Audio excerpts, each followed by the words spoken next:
Livro de Provérbios, capítulo 18, e nós vamos ler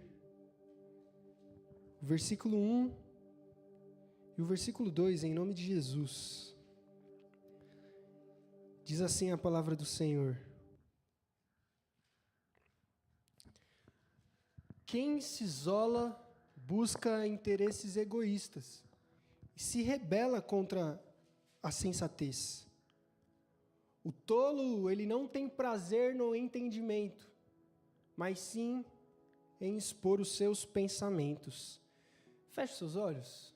Senhor Jesus, que nesse momento, através do texto bíblico aberto, o nosso coração, da mesma maneira, também se abra. Que o nosso coração esteja aberto à sua vontade, que o nosso coração esteja aberto a ser moldado, a ser lapidado pelo Senhor. Muitas vezes, nesse processo de lapidação, onde o Senhor está nos moldando, muitas vezes é doloroso, muitas vezes envolve choro, envolve dor, mas mesmo em meio a todo esse sofrimento, a gente entende que somos lapidados conforme a sua vontade. Por isso, assim como um barro nas mãos de um oleiro, eu oro para que o Senhor venha nos amolecer. E se porventura nós termos nos tornado vasos quebrados, vasos desonrosos ao Senhor, eu oro para que o Senhor venha nos quebrar e nos fazer mais uma vez. Eu oro para que o Senhor não desista de nós, mas continue, por sua misericórdia, nos formando, nos forjando, nos esmerilhando conforme a sua vontade. Faça, Jesus, que no nosso coração, na nossa vida, a gente possa se parecer cada vez mais com o Senhor. Que as pessoas possam ver em nós Jesus. Por isso, através do texto bíblico aberto, que o nosso coração possa absorver a sua vontade e viver ela nesse mundo, em nome de Jesus Cristo. Amém. Pode sentar, meu irmão, pode sentar, minha irmã.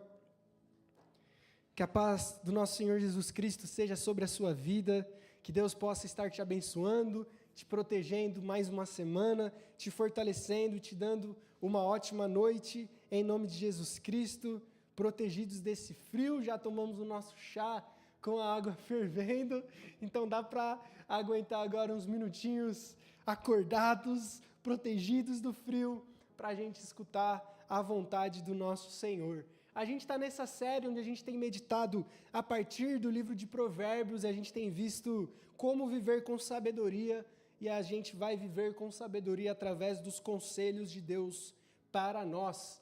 E o tema da pregação de hoje é o perigo do isolamento, e o texto base é esse texto que a gente leu, Provérbios 18, primeiro e segundo versículo, que diz assim, quero recapitular com vocês: Quem vive isolado busca os próprios interesses, e se insurge ou rejeita, se rebela contra a sensatez. O tolo, ele não tem prazer no entendimento, mas ele só tem prazer, ele só busca expor os próprios pensamentos. Ou em outras versões dizem que ele só tem prazer em revelar a sua opinião. Por isso, nesse texto, o autor de Provérbios, ele vem revelar para a gente o perigo do isolamento. Como é perigoso a gente cair nesse isolamento que muitas vezes é disfarçado de sabedoria. Quantas vezes nós podemos nos sentir cansados da rotina, cansados da mesmice, desanimados, e às vezes esses sentimentos nos levam a nós nos isolarmos. Às vezes a frieza aumenta, a tristeza ganha, o cansaço chega, e às vezes a primeira marca que a gente tem é se isolar, é se calar. Enquanto as coisas acontecem, parece que cada vez é melhor ficar no nosso canto, é melhor ficar escondido, é melhor ficar isolado. Tem até um ditado famoso, até por um rapper chamado Mano Brown, da banda Racionais MCs, que estourou no século XX, final do século XX em São Paulo, que ele diz numa das músicas que quem não é visto não é lembrado. E muitas pessoas seguem esse lema na vida de não serem lembradas, de se esconderem do isolamento. Só que diante de tudo isso, muitas vezes o isolamento ele é mascarado de sabedoria. Porque se a gente vê nos últimos versículos do Provérbios 17, ele vem falar no versículo 28, que quando se cala, até o tolo passa por sábio. E que quem fecha os lábios é visto como um homem de entendimento. Ou seja, às vezes ficar quieto, às vezes ficar sem dar opinião, às vezes ficar isolado, pode até passar uma percepção de que você é alguém inteligente, de que você é alguém sábio, de que você é alguém que está bem. E o isolamento pode trazer essa cegueira, essa percepção errada. O isolamento pode trazer para nós danos prejudiciais para a nossa emoção e para o nosso relacionamento com Deus. O que o livro de Provérbios vem nos falar é que o solitário, na verdade, ele não se isola simplesmente porque ele não se sente bem, mas o solitário, ele se isola porque ele busca o próprio interesse. E muitas vezes o que o texto está querendo dizer é que como o meu interesse não dá certo, eu me isolo. Como não é do jeito que eu quero, eu não quero nada. Como não é do jeito que eu planejei, então eu jogo tudo para o alto e me isolo na minha, porque já que não é como eu queria, já que não é como deveria ser, eu não quero nada. Por isso, muitas vezes, o isolamento vem da consequência de alguém que busca, na verdade, os próprios interesses. E quando os próprios interesses não são satisfeitos, o primeiro caminho é se isolar. O primeiro caminho é se enganar, acreditando que o isolamento é a melhor resposta. É muitas vezes a pessoa que começa a faltar nos cultos, parar de ouvir os conselhos, não conversar mais com as pessoas, e se engana atrás das frases como, eu estou cuidando de mim mesmo. Ou muitas vezes quando a gente se magoa com situações, e às vezes em vez de lidarmos com as situações, por conta do nosso ego, por conta da nossa personalidade, por conta da nossa tristeza, por conta das nossas mágoas, a gente procura se isolar. Mas por trás de todo o isolamento, o texto está falando que está uma pessoa que está buscando os próprios interesses. Não é sobre a vida estar apertada que faz a gente se isolar, mas é sobre a gente não conseguir lidar com a vida que faz a gente ficar isolado dos outros. A gente começa a fugir da comunhão, fugir da verdade, fugir do arrependimento e fugir de uma vida que parece com Jesus, atrás de uma escolha de se afastar de tudo e de todos, se enganando de que a gente está se curando, de que a gente está bem, de que a gente está dando um tempo, quando na verdade o nosso coração está pesado, o nosso coração está machucado e a gente está caminhando para um caminho extremamente perigoso. Por isso, quem se isola e o porquê que faz isso são dados dos textos e dos livros de psicologia, da própria análise do texto, do que o próprio Salomão está querendo dizer ele está buscando o próprio interesse. Ele quer estar certo e não ser transformado. Ele quer viver a fé do seu jeito. Mas Provérbios diz que quem faz isso se revolta contra a sabedoria. É como alguém que quebra o termômetro porque não quer admitir que está com febre. O problema não é o termômetro, o problema é a doença. Muitas vezes o problema não são as pessoas, às vezes o problema não é a igreja, às vezes o problema não é os membros, às vezes o problema não é o pastor, às vezes o problema não é o culto, não é os louvores, não é a pregação. Às vezes o problema é o meu coração que não quer ser tratado. Às vezes o problema é como eu sou difícil de lidar. E como às vezes, em vez de caminhar o caminho árduo da cruz de Cristo, eu prefiro caminhar o caminho do isolamento. aonde eu não sirvo, eu não converso, eu não me disponho, e eu me iludo, achando que está tudo bem. Por isso, o texto ele vem falar que quem tem essa postura, ele se revolta, ele se rebela contra a sabedoria. Por quê? Porque o autor do texto, ele sabe que a única maneira da gente crescer em sabedoria é em comunidade, é juntos um do outro.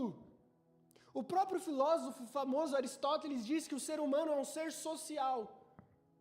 Se você vê a pior pena para o condenado, se chama solitária, que é quando ele vai para uma sala escura e ele fica totalmente sozinho, isolado de tudo e de todos.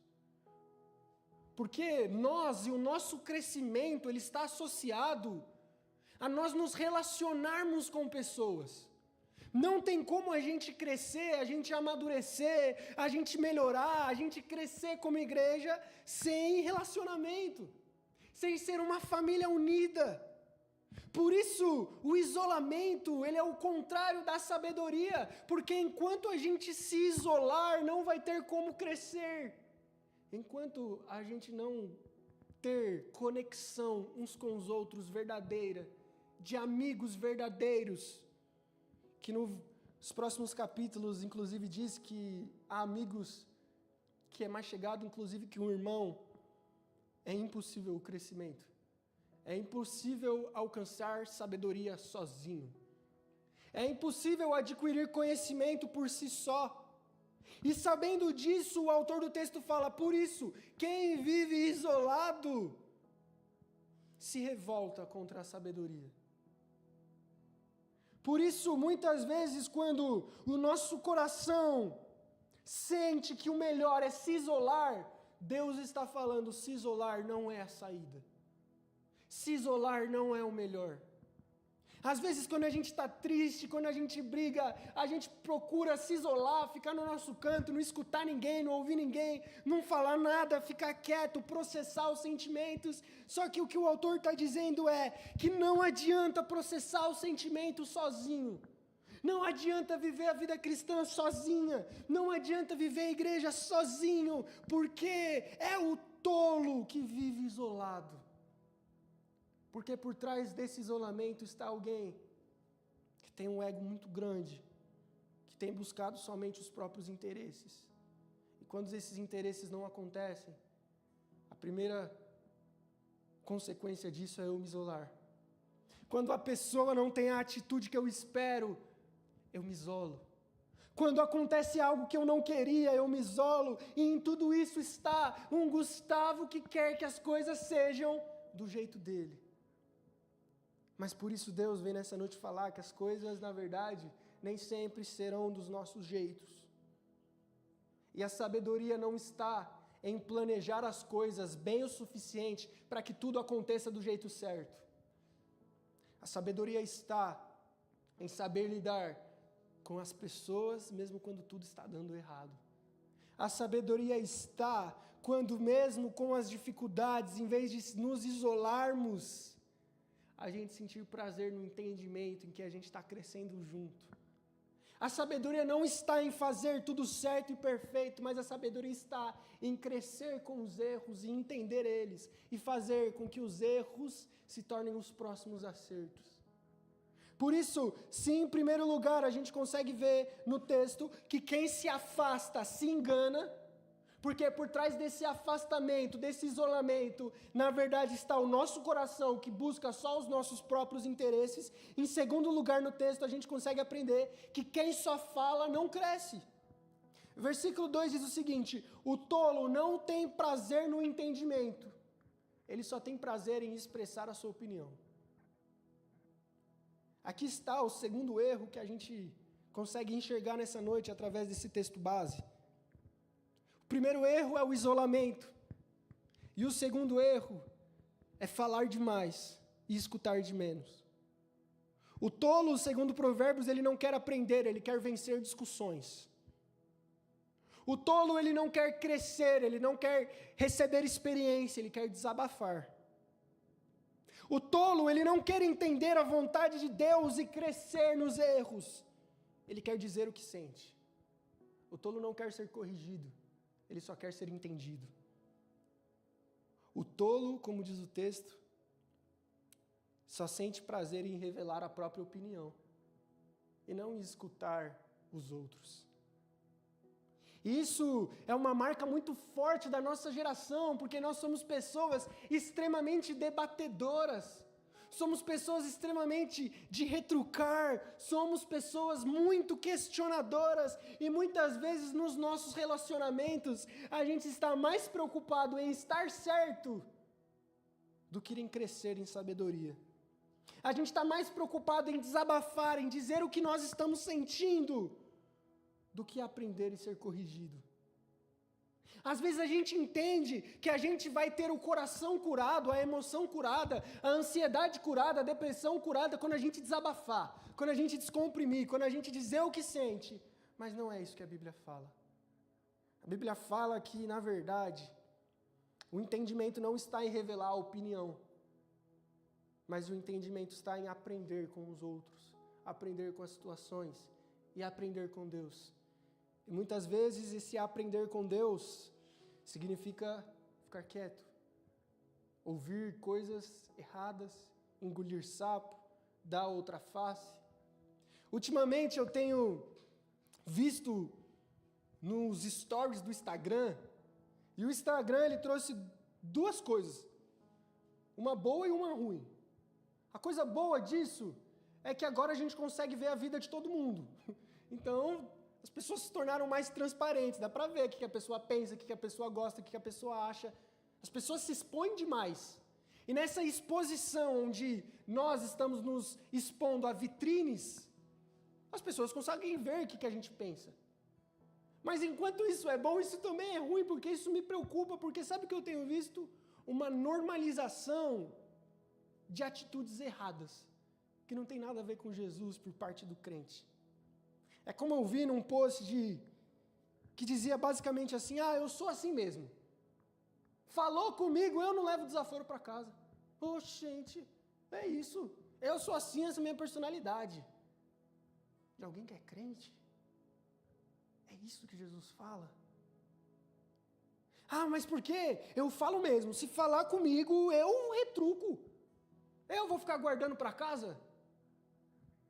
E às vezes eu vejo posts em stories, em publicações, de pessoas publicando frases do tipo de efeito que mostram um coração duro, um coração tolo, um coração que só sente prazer em revelar a opinião e não em aprender. E nisso eu reflito sobre como nós somos duros de coração. Como nós estamos muito mais preocupados em estar certo, em desabafar, em mostrar o que a gente pensa, em falar o que a gente quer, do que em crescer junto. Como a gente está mais disposto em viver como o nosso coração sem Cristo vive, do que negar a nós mesmos. Tiago, muito provavelmente com esse provérbio na cabeça, no capítulo 1, do versículo 19, ele diz assim: por isso que todos sejam prontos para ouvir, tardios para falarem, e mais tardios ainda, para se irarem. O tolo é o contrário, segundo Provérbios, ele é rápido para falar, rápido para culpar, rápido para se ofender, mas lento para mudar, lento para ouvir. O tolo, ele é rápido para se isolar, para ir embora, para querer expressar as opiniões. E o resultado não cresce espiritualmente, não amadurece. A gente vai continuar culpando o mundo, a igreja, os outros, sem perceber que a raiz de tudo isso é o nosso coração duro. Por isso, em terceiro e último lugar, Deus nos chama, a gente, a romper o isolamento e o orgulho do nosso coração. A boa notícia é que Deus não quer deixar a gente como nós estamos. A boa notícia é que um dia Jesus olhou para mim e teve dó de mim e me amou. A boa notícia é que Jesus viu um Gustavo orgulhoso, viu um Gustavo isolado, viu um Gustavo que queria muito ser como ele é, mas não deixou. A boa notícia é que Jesus olha para a sua vida e fala: você não precisa ser como você é. Você não precisa continuar com a personalidade que você tem. Você não precisa continuar se isolando, vivendo sozinho. Você não precisa continuar acreditando que a melhora vem com um desabafo, com a opinião, com ser escutado. Deus te chama a romper com o isolamento e com o orgulho. Mas para isso é necessário ter alguns passos. Em primeiro lugar, pare de se afastar, volte à comunhão. Muitas vezes, seja por desavenças, brigas, gostos diferentes, contextos diferentes, idades diferentes, preferências diferentes, a gente se afasta das pessoas. A fé não pode ser vivida só entre eu e Deus. Hebreus 10, 25 fala: não deixem de congregar, como é costume de alguns. Por isso, em primeiro lugar, o primeiro movimento que Deus exige de nós nessa noite é parar de se afastar uns dos outros e voltar à comunhão verdadeira. É voltar a viver o evangelho que é simples, o evangelho que é natural, o evangelho que é leve. E eu confesso para vocês que isso entrar na minha cabeça é muito difícil. Porque a minha cabeça ela é extremamente metódica, extremamente sistemática, extremamente chata. Se tem que resolver alguma coisa na minha cabeça, tem que sentar todo mundo, tem que colocar um slide, abrir um PowerPoint, falar primeiro ponto, diretriz tal. Eu sou extremamente assim, sistemático, metódico, quadrado. E eu escuto nesse texto Deus falando no meu coração: às vezes é necessário sair do isolamento, sair do quadrado e viver às vezes o evangelho que é simples. O evangelho que é simplesmente estar com os irmãos, vivendo o evangelho de maneira natural. Por isso, às vezes, no lugar de reuniões, eu aplico isso para mim no meu contexto, de reuniões com a liderança, com diretrizes e estabelecimentos, às vezes vale mais a pena uma tarde do hambúrguer, onde a gente conversa e ri junto, e discute junto sobre como a gente pode melhorar a igreja. Em primeiro lugar, o primeiro movimento de Deus para o nosso coração é a gente não se afastar, mas é voltar para uma comunhão sincera, onde a gente ama uns aos outros, onde a gente gosta de estar uns com os outros e onde a gente quer estar uns com os outros. Aonde o irmão não é simplesmente alguém que você vê algumas vezes na semana, mas é alguém que você ama, que quer estar por perto, que se preocupa com o crescimento espiritual, e nessa jornada um vai ajudar o outro. O que eu não tenho, você vai me ajudar a ter, e o que você não tem, eu ajudo a ter. Por isso, em primeiro lugar, não viva a vida cristã sozinho. Não viva a vida cristã conforme a sua personalidade. Às vezes ela pode estar errada. Às vezes a minha visão pode estar errada. Às vezes o meu jeito está errado. Por isso, em vez de me afastar como se eu estivesse certo, é necessário a gente se voltar à comunhão. Porque, como dizem Provérbios, é na multidão dos conselhos que habita a sabedoria. É com pessoas com opiniões diferentes, com jeitos diferentes. É nesse contexto onde a gente suporta uns aos outros, serve uns aos outros, está junto, comentando como foi a semana, falando do jogo do Timão, falando das coisas simples e cotidianas da vida, que a gente cresce em sabedoria. Por isso, não se isole. Não venha para a igreja com pressa de sair.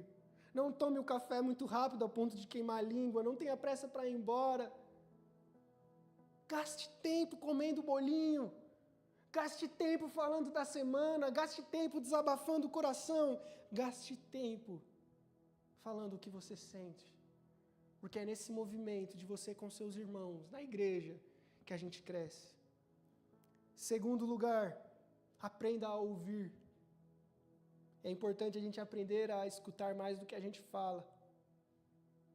É ser humilde para reconhecer mais do que os outros precisam mudar, antes eu preciso. Uma vez eu estava escutando alguns conhecidos de outra igreja, não daqui, que estavam falando sobre pregação ou escutando alguma pregação. Eu percebi um comportamento muito complicado, que é enquanto escuta a pregação, a pessoa fica: nossa, é isso mesmo, fala Deus, olha, se fulano tivesse aqui, ou seria uma bênção. A pessoa, ela sempre escuta pregação para o outro. O outro precisa ouvir, o outro precisa escutar. Ah, se ele tivesse sentado aqui hoje, nossa, seria uma bênção. Ah, não, eu vou compartilhar essa mensagem para o meu amigo, porque... Mas e eu? Eu não preciso. Eu já estou bem o suficiente. Às vezes a gente vê o problema em muitas pessoas, menos em nós. E a gente só consegue ouvir a voz de Deus quando a gente para de falar. Só ouve a voz de Deus quem escuta, quem fica um pouco mais calado. Por isso, em segundo lugar, o segundo movimento de Deus para a gente nessa noite é aprenda a ouvir. E em terceiro e último lugar, eu quero concluir seja tratado por Deus. Pare de correr para opiniões, desabafos, justificativas. Não corra para pessoas que vão falar o que você quer ouvir. Não corram para pessoas que vão escutar os seus desabafos. Corra para a palavra, corra para a oração, corra para Cristo. Antes de correr para o Twitter, para o Instagram, para o Zap, inclusive antes de correr para o pastor, corra antes para a palavra de Deus. Corra antes para o seu momento no secreto com Jesus. Não corra para opiniões, não corra para homens, não corra para mulheres, corra para Jesus, porque como o próprio Tiago diz, a sabedoria que é do alto, que é pura, perfeita, amável, cheia de misericórdia, e essa sabedoria que é do alto está disponível para a gente hoje. Mas enquanto a gente querer buscar a sabedoria nos homens, nos livros, nas coisas, a gente vai continuar patinando. Não troque a sabedoria do alto por nenhuma outra. A sabedoria da experiência de idade de ninguém substitui a sabedoria que está nesse texto sagrado. A emoção, o vigor da juventude de nenhum jovem substitui a glória de Cristo que transforma os corações. Jesus, ele é aquele que podia ter se isolado. Se tinha alguém que devia se isolar, era Jesus. Imagina, você é o único que é santo no meio de um monte de pecador. Você é o único que é justo no meio dos injustos. Você é o único que é bom no meio dos maus. Mas Jesus não se isolou. Ele se fez carne e habitou entre nós. Ele lavou os pés dos seus discípulos, comeu com prostitutas, perdoou ladrões e morreu por pecadores como eu e você. É como em Mateus 12:42, Jesus disse: aquele que é maior do que Salomão está aqui. Cristo é a personificação do livro de Provérbios. Ele é a verdadeira sabedoria. Ele é aquele que se fez carne e habitou entre nós para que nos transformasse. Na cruz ele morreu por nós, por essa gente que é orgulhosa, que é isolada, que fala demais, que não quer aprender, mas ressuscitou mostrando que ele cravou todos esses defeitos na cruz e os venceu, e através da ressurreição nós podemos vencer também. Jesus ressuscitou para nos dar um novo coração, uma nova mente, uma nova comunhão. Por isso, em último lugar, aceite ser moldado por Jesus. Volte a caminhar em Cristo. Volte a entender a importância de congregar em igreja. Volte a entender a importância de estar entre irmãos, junto com pessoas. Volte a querer ser moldado por Cristo. Nós vamos ser esses vasos que até a volta de Jesus continuarão sendo de barro. E até lá ninguém vai estar pronto. Ninguém vai ser bom o suficiente. Muitas vezes Jesus vai precisar te quebrar, vai precisar jogar um pouco d'água para amolecer você um pouco. Por isso, entenda o que Cristo está fazendo na sua vida. Entenda os movimentos que Jesus tem permitido você a viver e como Ele tem cuidado do seu coração sobre isso. Às vezes a gente vê os problemas e as situações da vida e a gente fica muito preocupado em resolver eles. E a gente reflete pouco sobre como tudo o que está acontecendo, Deus está colocando para me mudar em algum aspecto. Por isso, fica de pé em nome do Senhor Jesus. Eu quero trazer algumas reflexões finais. Em primeiro lugar, olhe para o seu contexto e tente enxergar o que Cristo está mudando no seu coração. O que Deus está usando nas coisas que você tem vivido para mudar você? As situações que você tem enfrentado, os ambientes que você tem frequentado, as coisas que você tem sofrido, Deus tem um propósito nelas. Não foque somente em resolver os problemas, foque também em como Deus está tratando você neles. Se permita ser moldado por Deus. Se você está se afastando, volte. Se você tem falado demais, se silencie e escute. Deus quer restaurar você e eu, para sermos a imagem e semelhança dEle. Por isso, feche os seus olhos e ore comigo. Se você puder, vou convidar você a se ajoelhar junto comigo e fazer essa oração de joelhos. Se você tiver alguma dor, pode se sentar, pode ficar de pé, fica à vontade, para a gente orar junto. Senhor Jesus, muito obrigado, Deus, por essa palavra. E nesse momento, ajoelhados, nós oramos e pedimos que essa misericórdia venha quebrantar os nossos corações. Que essa palavra de Deus que foi pregada e escutada nessa noite seja viva nas nossas vidas. Venha nos tirar do isolamento que o pecado, que o ego nos traz. Venha nos tirar essa certeza, essa necessidade de ser ouvido, essa necessidade de ter as opiniões concretas, essa necessidade das coisas serem do nosso jeito. Quebra o nosso ego e nos refaz. Perdoa as nossas falhas, perdoa os nossos erros. Nos ensine a ler as situações e enxergar como Jesus tem mudado as nossas vidas. O que Deus quer de nós com tudo isso? O que Deus está nos ensinando com tudo o que está acontecendo? Como Deus está lapidando o meu coração com tudo que Ele tem permitido eu a viver? Não nos deixe passar por essa vida, não nos deixe passar por esses anos tão rápidos de vida, sem sermos moldados pela presença do Senhor. Mas que o nosso coração seja transformado pelo sacrifício santo, puro e perfeito de Jesus. Que esse sacrifício glorioso, que veio nos trazer esperança, de nós não sermos obrigados a sermos como nós somos, de nós não sermos mais obrigados a vivermos como a cultura do mundo, como a cultura que a gente aprendeu dos nossos pais, mas agora nós podemos ter outra cultura, a cultura do reino, a cultura do evangelho, a cultura da cruz, a cultura de Jesus. Por isso, perdoa a nossa dureza de coração. Que o Senhor venha todos os dias nos lapidar, nos moldar à sua imagem e semelhança. Venha nos conectar uns com os outros. Venha aumentar a nossa comunhão, o nosso relacionamento, o nosso humor, a nossa alegria, a nossa motivação. Venha derramar o seu Espírito Santo do alto e venha trazer a sua glória sobre a sua igreja. Que nós sejamos estes, Pai.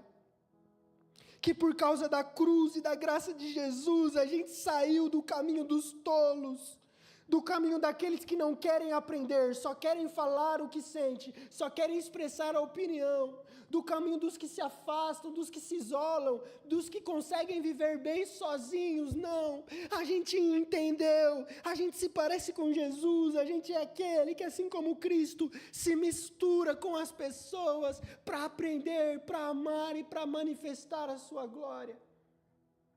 Que o Senhor, nesses próximos dias dessa semana, venha nos usar para a sua glória, em nome de Cristo Jesus. Amém, glória a Deus. Vamos ficar de pé, vamos cantar mais um louvor em nome de Jesus.